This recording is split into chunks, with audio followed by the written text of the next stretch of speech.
Saya pribadi punya pendapat, menurut saya sesuatu hal kebenaran itu akan terasa benar di dalam hati setiap manusia. Dan sesuatu hal yang tidak benar itu akan terasa di dalam hati setiap manusia. Ini menurut pribadi saya ya. Jadi begini, ketika kita, umpama saya gini ya, saya punya beban nih, tanggungan bayar kontrakan. Tapi kondisi masalah ini bukan hanya pada kondisi saya. Kalau masalah ini hanya pada diri saya, mungkin saya bisa pinjam. Ustadz, saya pinjam duit dong. Saya butuh untuk bayar kontrakan. Mungkin itu bisa kita lakukan. Tapi masalahnya, ya, tanggungan. Semua ini punya masalah yang sama. Iya kan? Ente punya masalah, Anda punya masalah. Yaitu masalahnya satu, sama-sama yang disebut COVID-19. Yang punya kontrakan ataupun yang ngontrak di kontrakan itu sama-sama menghadapi masalah COVID-19. Menurut saya harusnya yang si punya kontrakan pun ini adalah satu musibah bencana bersama-sama, musibah bersama. Paling tidak rasa kemanusiaan itu akan muncul. Oke, karena kamu tidak bisa bekerja dan kamu pun tidak bisa pulang ke rumah kamu, ke kampung kamu, dan ini bukan mau kamu, ini alam yang berbicara. Ini keputusan Allah yang menaruh hal ini terjadi. Maka ya kompak dong. Oke deh, untuk masalah kontrakan selama pandemi ini, oke, kamu nggak usah bayar kontrakan.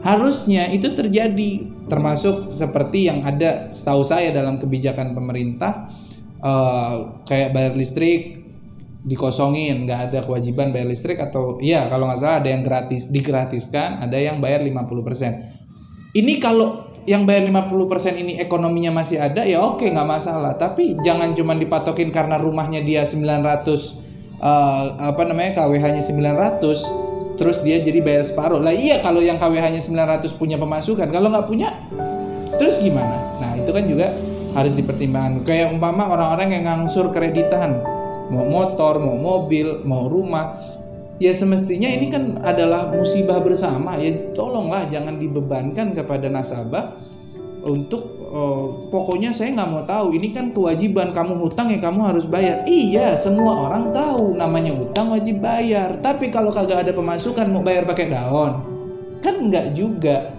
Mereka nggak bisa semena-mena asal bayar-bayar aja, nggak bisa. Ya kamu harus pinjam sana pinjam, mau pinjam sama siapa?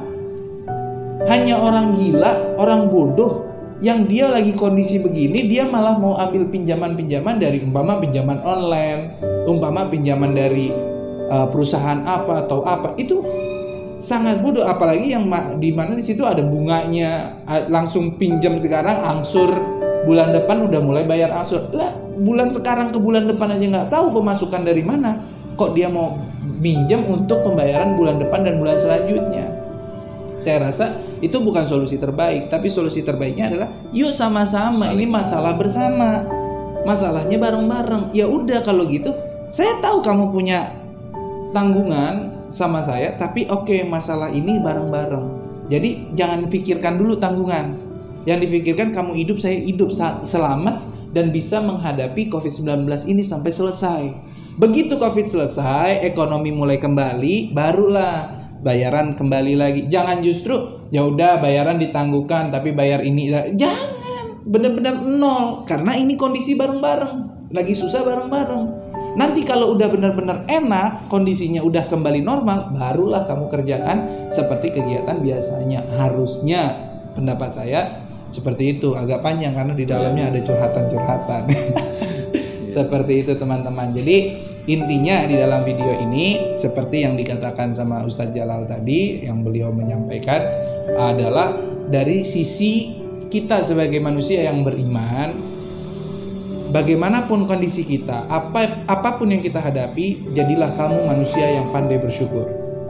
Dan jangan pernah lupakan Allah, karena Allah sendiri yang mengatakan kalau kamu ingat kepada Allah, kamu akan merasakan ketenangan. Ala bidzikrillahi tatmainnul qulub. Dengan kau berzikir, ingat kepada Allah, menyebut-nyebut nama Allah, kau akan merasakan ketenangan. Artinya, manusia hidup pasti punya masalah. Mau ente miskin, mau kita itu miskin, mau kita itu kaya, mau kita itu sederhana, setiap dari manusia pasti punya permasalahan. Yang membedakan adalah bagaimana cara menghadapi tiap-tiap masalah itu.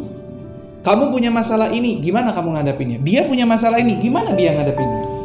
Nah, dari semua penghadapan kita terhadap masalah-masalah kita, yang paling sukses adalah yang berhati tenang. Kalau hati dia tenang, dia bisa menghadapi semua masalah itu dengan mudah. Nah, untuk mendapatkan ketenangan hati bagi orang-orang yang beriman kepada Allah, ala bidzikrillah tatmainnul qulub. Ketahuilah dengan kau berzikir kepada Allah, ingat selalu Allah, hatimu akan tenang. Artinya ingat sama Allah itu apa? Ingat kita ini hamba. Dialah Allah, dialah sang pencipta, dialah sang yang maha segala-galanya bisa berbuat, dialah yang maha menguasai segalanya. Kau takut dengan seseorang karena kau punya masalah, ingat kau punya Allah, Allah pun yang punya dia. Jangan kau takut dengan dirinya, tapi takutlah kau dengan Allah. Artinya hadapin tuh masalah tentu dengan akal pikiran yang sehat, yang jernih. Jangan kita memahami segala ilmu itu hanya separuh-separuh. Oh, tawakal ala Allah, doa, kagak makan.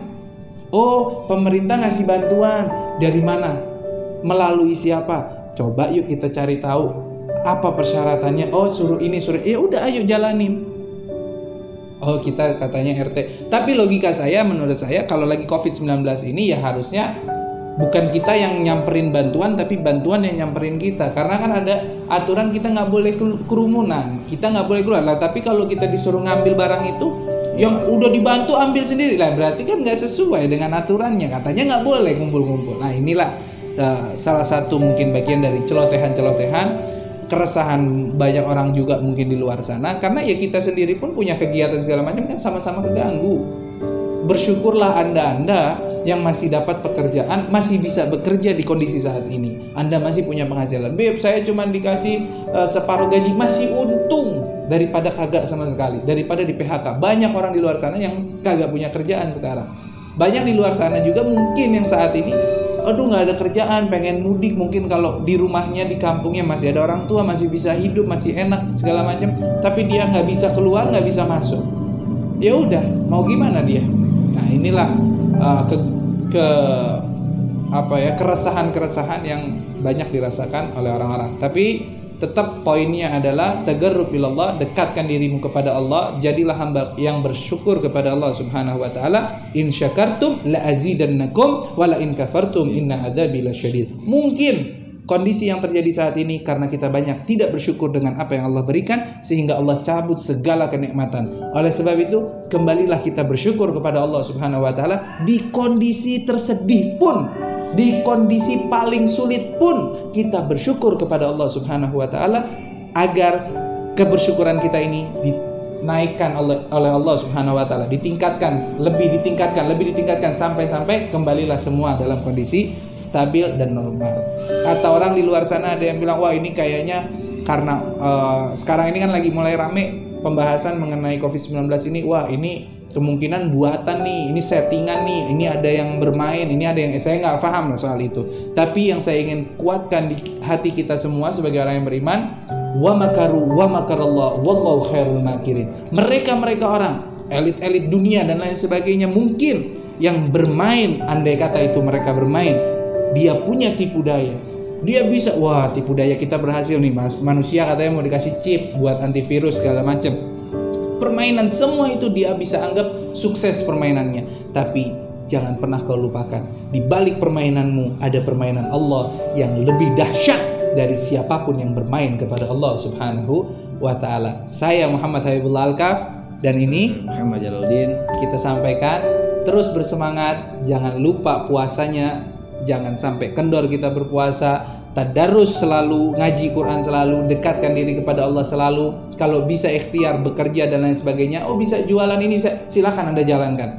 Tapi sesuai dengan aturan-aturan yang dibuat oleh pemerintah. Jangan pernah mau kita ditabrak-tabrakan dengan aturan pemerintah. Sekian dari saya. Walafu minkum. Assalamualaikum warahmatullahi wabarakatuh.